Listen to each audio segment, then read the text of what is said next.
キラピカピカふわふわワクワク、その一言で世界が近くなる。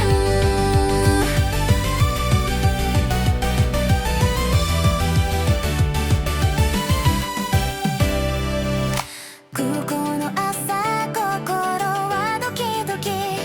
改札抜けてネオンがキラキラ、これが日本のピカピカか。教室の窓がキラキラ、ノートの角もピカピカ、先生の声にはいニコニコでも文法ちょっともやもや、カフェのラテはふわふわ、ハートの泡がワクワク、今日の日本語少しわかったかも。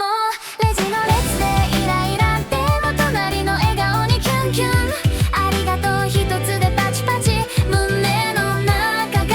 メラメラ、焦らず深呼吸、世界は優しい音で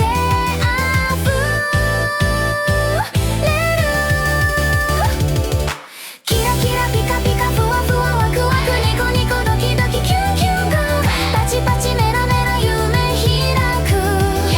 イライラ消してすやすや休もう休もう、キラキラピカピカふわふわワクワク、ニコニコドキドキキュンキュンゴー。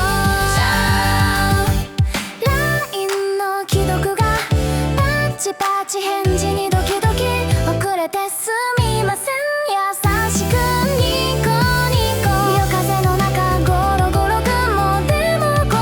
はふわふわふ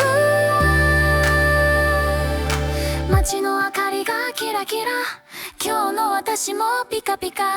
仲間と笑えばニコニコ、胸の奥までワクワク、焦ってパタパタ、でも夢はメラメラ、その一言で世界が近くなる。キラキラピカピカふわふわワクワク、ニコニコドキドキキュンキュンゴー、パチパチメラメラ未来へ、ベッドの中ですやすや、夢の中までキラキラ、今日もありがとうってつぶやく、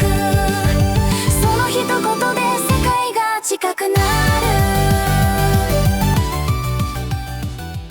今日の日本語は音で感じる言葉たち。